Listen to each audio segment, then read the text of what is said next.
Hey everybody, this is Jason Ostrowski, and welcome to another episode of the Everything Real Estate Podcast. Joining us today on the podcast is Center Valley's very own Rebecca Francis. She is the team leader of the powerhouse Rebecca Francis team at Fox & Roach, and she is a true force in the luxury real estate market, earning our Chairman's Circle Diamond Award with her team consistently within the top half of 1% in sales within the BHHS network.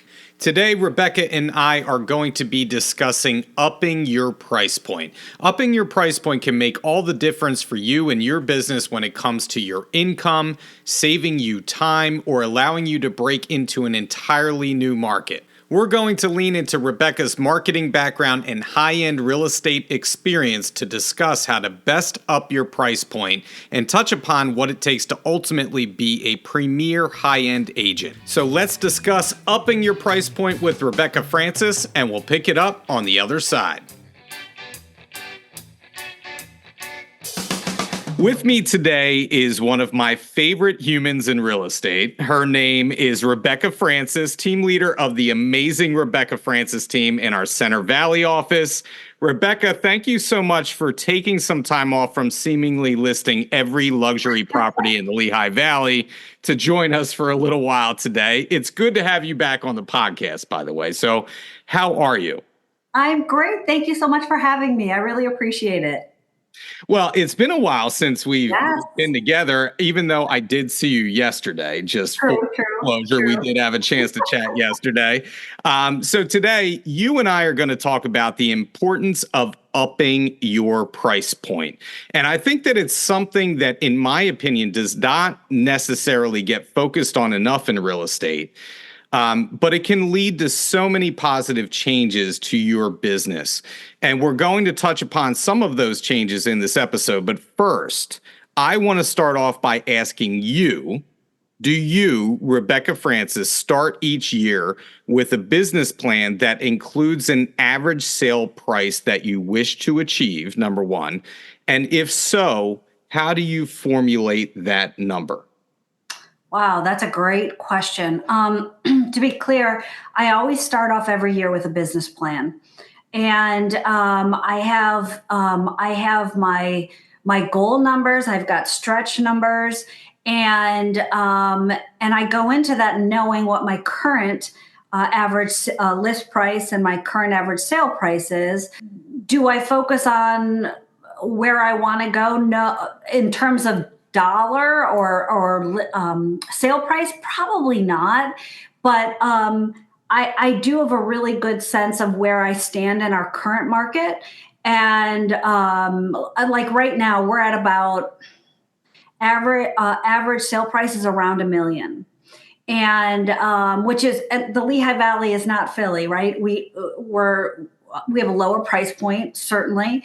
And so I kind of do a big majority of that space around $1 million, and my team does. So I'm pretty much where I want to be in terms of that number, because there are some that are higher, but they take a little bit longer to sell, and I'll get them eventually. So. Well, you know what? You bring up a really good point, and that's another thing I want to get into as we get into this episode a little bit later, is some of that luxury market and what it means to be a luxury agent, because it's not all it's cracked up to be at times. Mm-hmm. And so I do want to tell, the agents listening that the way that I typically do it with my business plan is that if I kind of guesstimate where we are in the market, and historically based on the units that I'm selling. So for an example, let's just say that this year was a tougher year. So my goal unit, say, was 30 units this year. Mm-hmm. So then I know heading into next year with the interest rates kind of, dipping down a little bit, hopefully that's going to bring out more buyers and sellers. So I'm going to try and up my unit goal for next year to 40 units. Yep. And then if I take those 40 units and decide, okay, if I average this price point, it's going to lead to this volume. Right. Mm-hmm. Because then I have a volume goal based on historic, aspects, and then where I want to go. So if next year, again, if I'm doing 40 units and let's just say roundabout, I want to do 20 million next year. Right. Yep. then I'm taking those 40 units, divide that into the 20 million, and then you'll get your average price point.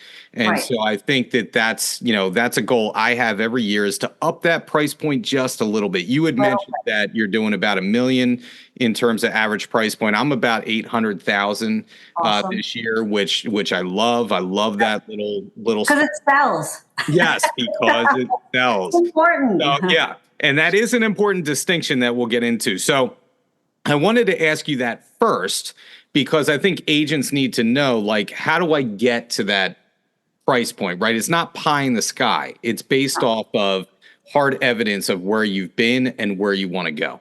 For And so, sure. yeah. So number Absolutely. two, how would you say that you gain most of your business now? Do you do the same things marketing wise today that you've always done? Or do you market yourself differently now that you've been in the business for a while? Yeah. Those are some great questions. So, first of all, what I want to distinguish is that not everyone on this call is going to want to be in the luxury market or able to work in the luxury market, right? And that's, I don't think, what the purpose of this conversation is. It's just to, how do you get yourself up? I mean, even if your average sale price is up $100,000, that changes the equation in terms of what you're going to make every year, and that's really, very important. I How I market my listings and my business has very much changed from when I started, selling houses. So I got in the business about 10 years ago. And I remember getting my first listing and, talking to my broker and saying, okay, I got a listing, and it was like a $750,000 listing. And my focus was always, when I started interviewing, I was like, well, I'm going to work in the luxury market. And some of the brokers that I met with were like, oh yeah, sure. And our broker was like, great, Rebecca, that's fantastic. I can't wait to see it. And hence the reason I'm at Berkshire Hathaway. But I remember this listing and saying, okay, now what do I do? I've got this listing. I'm a marketer, that's my background, but what did it mean to market a house? And I remember somebody saying, oh, well, put it on the MLS. And my response as a marketer was, that's not marketing, that's data entry. And that's the critical important thing there is, when you get a listing, if all you're doing is putting it into the MLS, that's not value added. And certainly when I first got into the business, I didn't know what I didn't know. I would do as much as I could to promote our listings and my brand. But it was a very small space I was trying to fill. Now, the type of marketing we do is, it's a ton in terms of outreach, in terms of our brand, outreach in terms of our listings, trying to get buyers, all those things. So it's very different now than it was. Do you feel like you focus more on, say, marketing pieces, or do you focus more on networking? Because in your sphere, in the luxury market, a lot of it is word of mouth, right? Like, a lot of people know you in that arena. And so Correct. therefore it's more the networking, who you know, word of mouth. Whereas someone that may be looking to up their price point from, say, 400 to 600,000, it's more about hardcore marketing pieces. It's about being relevant, saturating the market in your community. So do you focus more on the networking side at this point in your career? Nope, I focus on both, because here's where, I used to tell people, like, I would advertise on Zillow, I would be a preferred agent or whatever that is. And they would say, well, why would you do that? And you're just getting these calls. It wasn't for the leads. It was so that when a prospective buyer or seller that might be in my sphere went on to Zillow, they would see Rebecca Francis and go, oh, realtor. Oh, realtor. She's in my area. It's brand awareness. And that's why I advertise. It's all for brand awareness. It's not necessary to sell those homes. It's so that somebody is thinking about Rebecca Francis and the Rebecca Francis team when they go to buy or sell. That gives me legitimacy. And so then when I walk into a room, when I'm networking or I'm just going out for a drink or dinner, people will be like, oh wait, I just saw her in Lehigh Valley Style, and oh, I saw them. Oh, they have ads at the hospital in the cafeteria. Oh yeah, yeah, yeah, I know them. I think I'm going to list with them. That so it's not just one; it's both.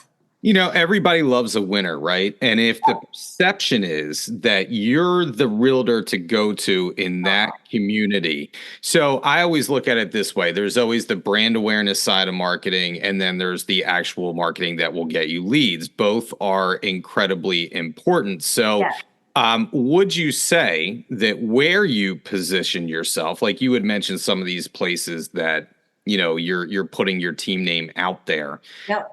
when it comes to price point in particular, you have to go to where those people are. Yeah. And so a lot of times when we market as agents do this like scatter shot shotgun approach to marketing. Do you have a focus, like you hone in on those places where your clientele are going to be in order to perpetuate yourself in that luxury market? Is that fair to say? Absolutely. I get calls every other day from someone asking me to advertise because they'll see me in a different publication and they'll say, well, she'll spend that on Lehigh Valley Style. So maybe she'll spend this on that. And so I'm very particular. I have an advertising plan that I work on at the end of the year. So I've already started locking in my advertising venues for next year already. And so I know what I'm going to spend on a monthly basis. I know where we're going to be shown on a monthly basis. And, you know, but that's as you grow, right? When you're not doing a ton of business, you have to be, well, when you are doing a ton of business, but even when you're not, you need to be very specific with your money, right? We don't have unlimited budgets. And even mine, it helps once you have a budget in place and you've got an advertising schedule in place because you get the phone call in May and they say, hey, would you advertise? Sorry, my budget's, spoken for the year. Give me a call in October. Yeah. So, it is very important. So when it comes to your marketing, do you make a drastic turn one way or another during the year, or do you stick to some core principles of your marketing and then maybe try one or two new things a year? Like do you switch things up, with major upheaval, or do you kind of stick to the same things and add a couple new things in year to year? Yeah, I would say thus far it's been an addition sort of thing.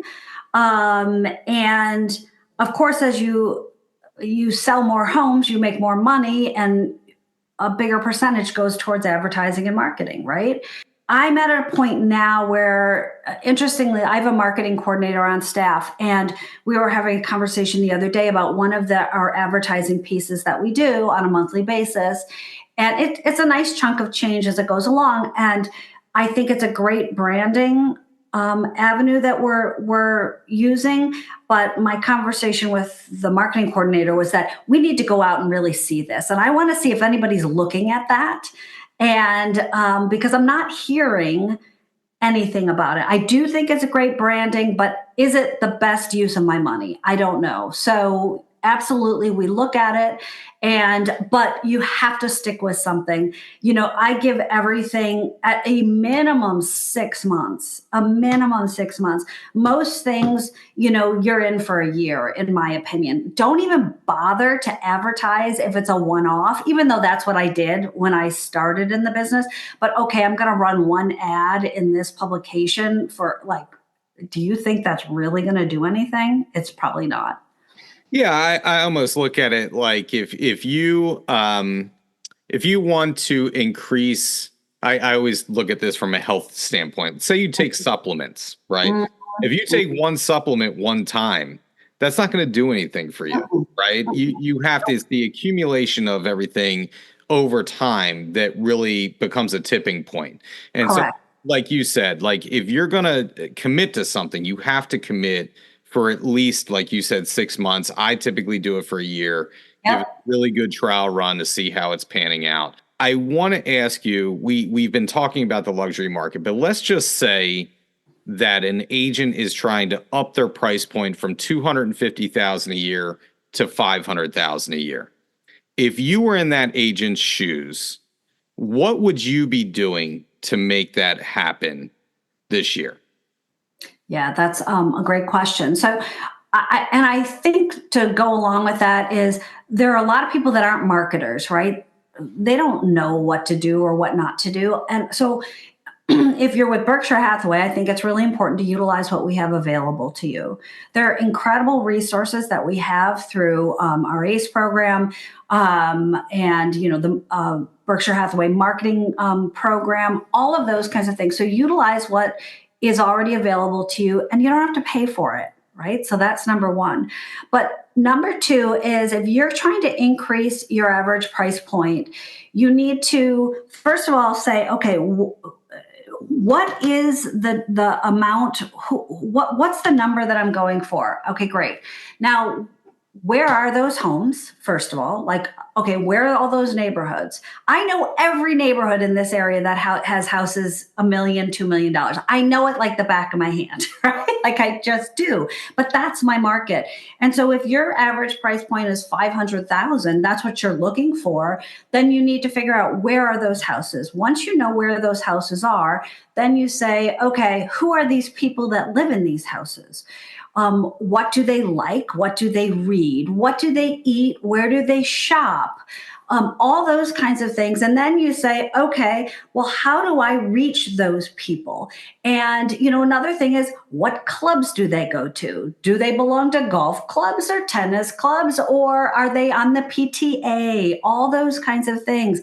Like I was, my children are, senior in high school and a junior in college now, but school, that was an incredible resource for me is, knowing people at school and getting involved in those things. So you want to be involved in things that you like, but also things where your people are coming from, your potential opportunities. So you've got to be there. But again, it takes you back to, in simple terms, who is your target market and what do they like and how am I going to reach those people in my target market? I think you bring up an excellent point because I think we're all striving for a niche in real estate. Like having a great niche is a cash cow. It's Yes. it's the gift that keeps on giving. And if you can identify that niche, if you can pare real estate down into, okay, this is where I want to be.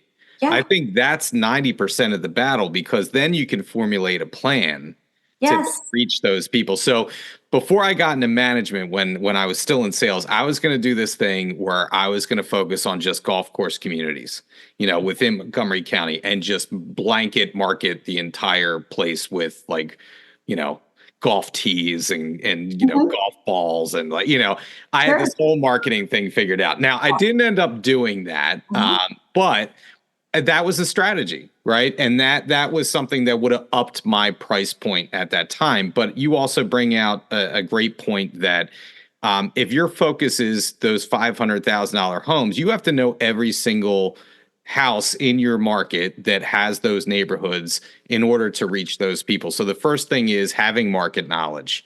Yes. And then focusing on, like you said, where those people are going to be. Where do they hang out? What do they do? What's the best way to reach them?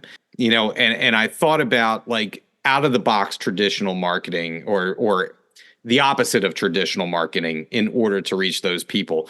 Do you feel like you as someone who's been in marketing, do you feel like or do you do anything to reach your clientele outside of the traditional ways of marketing? Do you do some like guerrilla marketing like Rebecca Francis, like I always thought about like leaving my business cards in like a cereal box or something and like go to Whole Foods and like somehow like sneak my cards into like a loaf of bread or something like that. Yeah.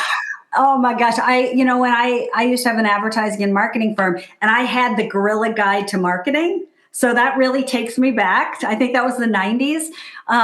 So that was a good time, but no, I don't do any of that. I do all of those tried and true things, when kind of going back to when you know where you want to go and trying to be where those people are. And I think that's really important. Like, I golf. I'm on a golf league. Honestly, I really don't like golfing. I'm like, it's fine, but I know I get a lot of business from there. And, so I go and I do my thing and I really like I'm in for the lunch. But, it's, you have to be where your clients are or your, prospects are. And that it's pretty basic. Like, it's not rocket science. You have to be in front of them. And another thing is sometimes you hear this, in my opinion, crazy stuff about you don't have to, if you want, you could work the luxury market. It doesn't matter if you're driving a Pinto or whatever that is. It's fine. No, you got to look the part. And so, you don't have to go if you're a $300,000 agent now. It's like to go to $1 million. Like you have, when you're working in the luxury market, you have to provide so much value, and there are so many costs involved, right? And I'll talk to people who say an agent be like, "Oh, I got $1 million listing." I'm like, "Oh, great! What are you doing?" And they're like, "Oh, well, I put in the MLS." And I'm like, "Oh, wow!" And like, what else are you doing? And if there's not a really good answer to that, they're going to get one. They're never going to get a second. And so, what you have to put money into this. You have to even, you have to dress the part, in my opinion. And now, remember, now I'm in my 50s. So it could be a little like 20 or, you hear things like 20-year-olds, oh, much more casual or whatever. Okay, fine. But a lot of my clients are in their 50s, their 60s, their 40s, their 70s. They want me to come across and be dressed. They want to see me dress the part.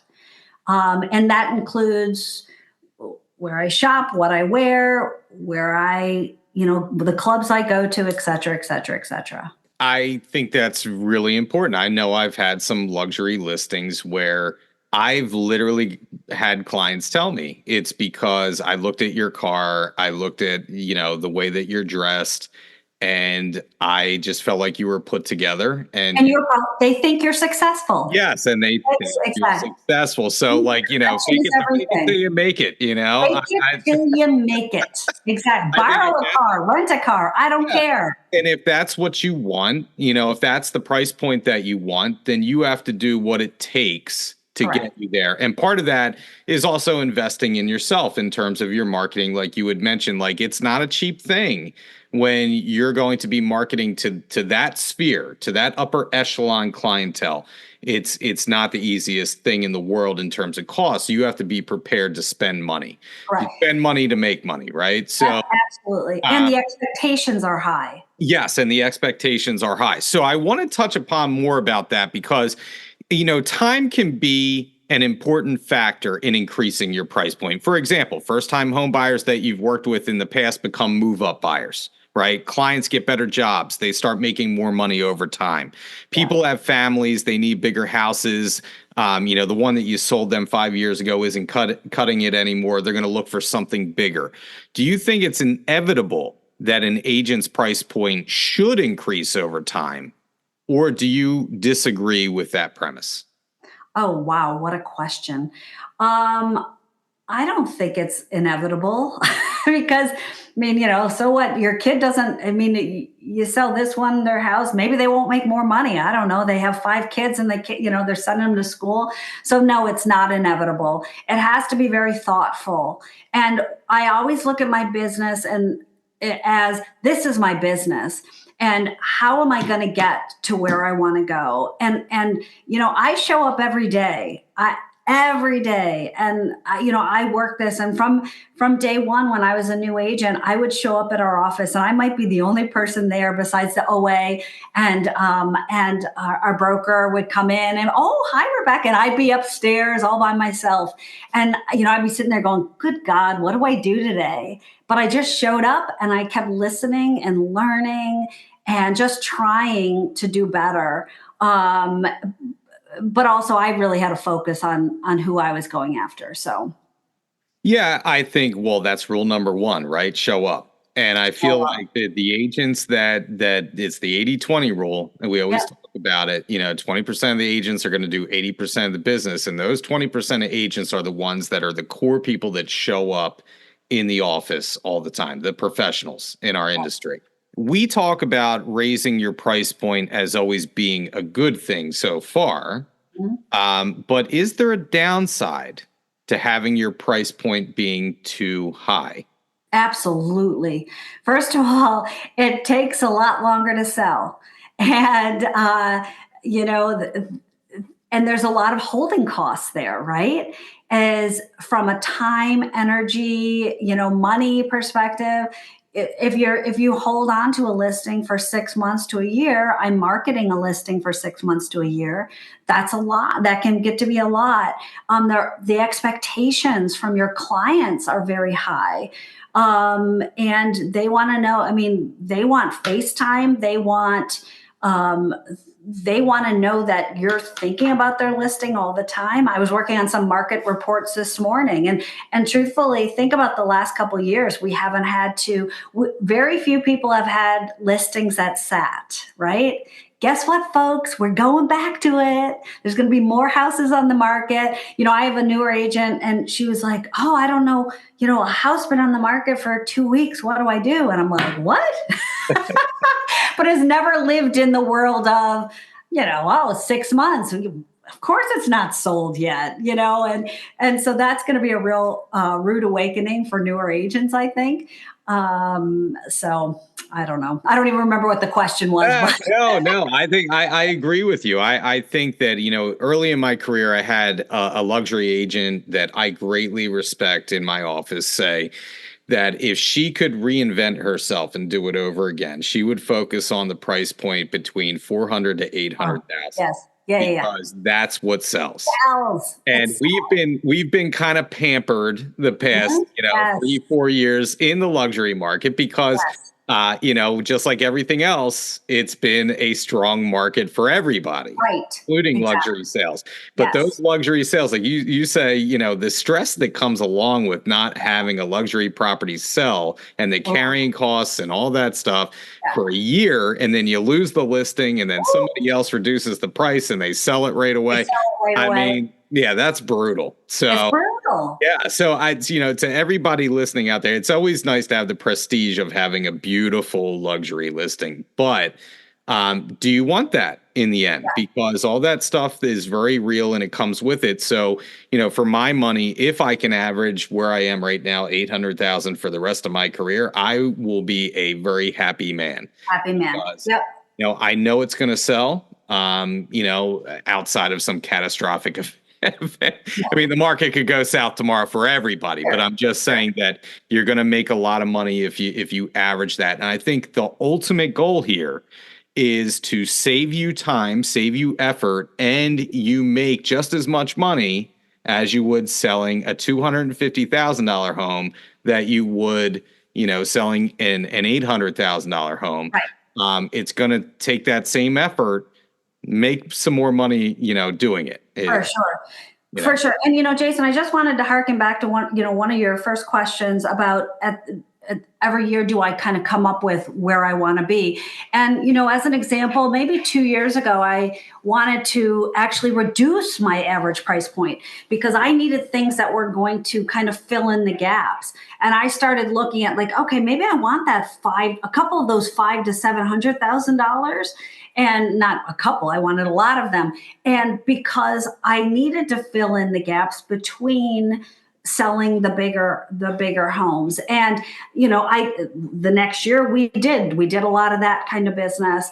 And then of course, at the end of that year, I'm like, yeah, I want more of the $1 million homes. But, I also want to say though, people always say, oh, well, it's just, if you increase your average price point, you're making more money for the same thing. Let's be clear. It's not the same thing.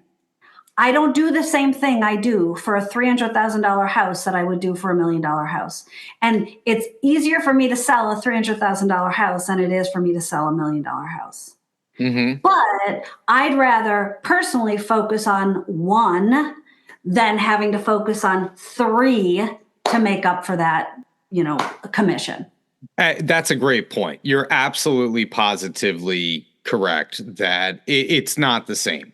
My point, my point is like you had said, like instead of having to sell 5 of this price point, you can just sell 1 of this price point. And yes, it's going to take more effort, but overall, you're saving that time by having to do 5 different transactions. Now you can do 1 transaction to take its place. Right. I learned long ago, I had a really good year one year. And at least, early in my career. And I think I had done like 20 units and I was kind of a relatively new agent and I was very happy with that. But my price point was atrocious. I mean, I'm not even going to say what it was because, agents average different price points out there. But for me, I was like, I really have to get better with my price point because I am busting my butt. And I am not making the money that I want to make. If I could just double my price point and potentially double my income, like look how much more money I could be making right now by doing, basically running around like a chicken with my head cut off, And so that's when I really kind of the light bulb went off and said, I really have to start making a concerted effort to up my price point each year.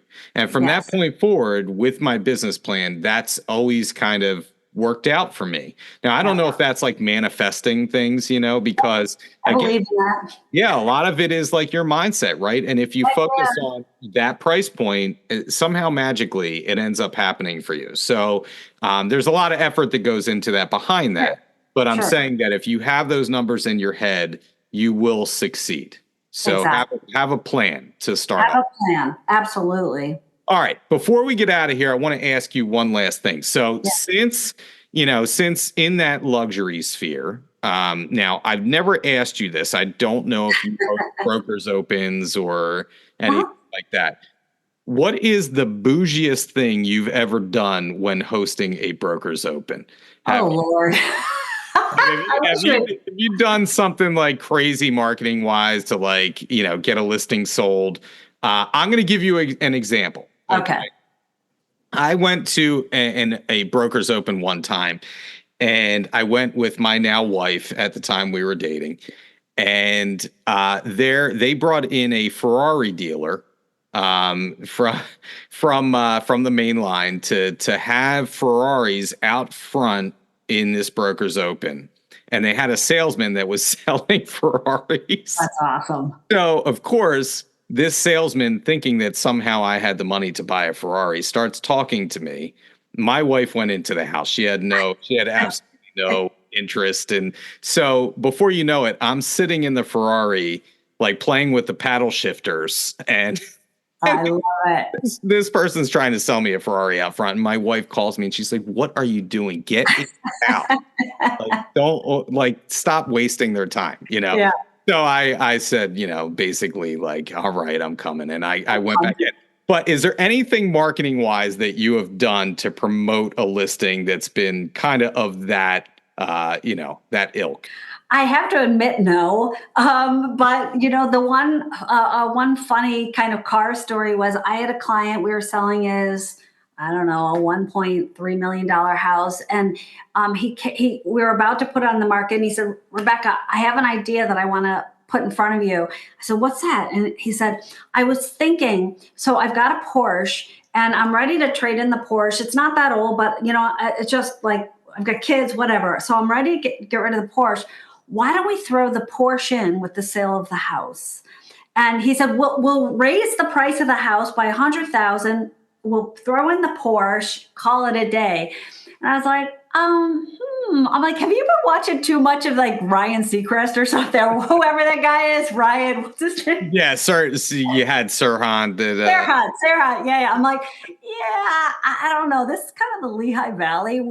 That's a little too bougie. I think the main line's a little more bougie. We're a little more understated here in the Lehigh Valley.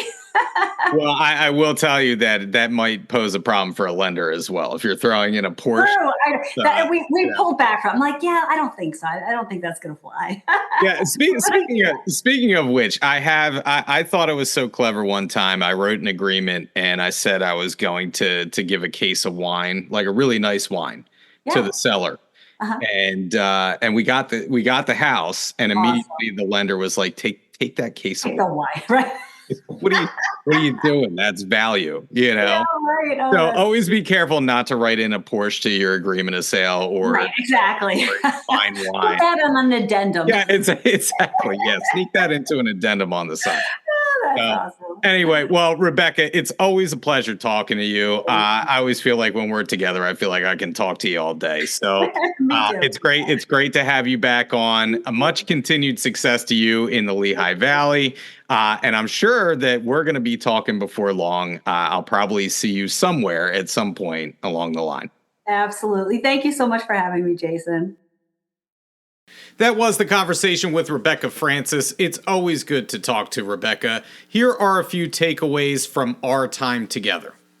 Number one, if you're looking to up your price point, when you write your business plan, and all of you should be writing a business plan every year, but when you write your business plan, you want to make sure that you're using factual evidence to be able to formulate a price. So again, as I mentioned before, if your goal is to do, say, 20 units this year, and last year you did a certain amount of volume, let's just say you did 5 million in volume, and this year you think that the market is going to be stronger, so you want to up that volume goal to 7.5 million. You're going to take those 20 units and divide that into 7.5 million, and you will then get your price point of what you want to shoot for. But make sure that you're trying to up that price point every year. I feel like real estate in many ways is just a game, right? We are competing against ourselves every year to maximize what we can do in terms of our business. So make sure to know what you're competing against in the past in order to make your business plan for the future.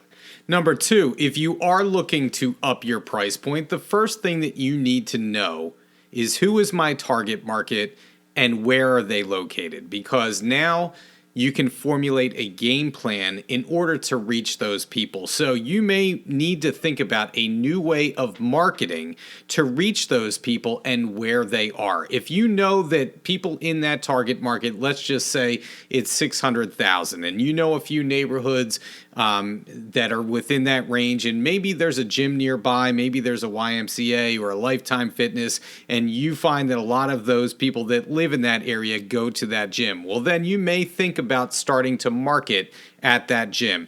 If there's a grocery store or a coffee shop nearby that you know that those people frequent, then you need to think about trying to market within those spaces in order to gain those new clients that live in the neighborhoods that you're targeting. You need to reach those people where they are, so think about it strategically when you're putting your dollars and cents into marketing in order to up your price point.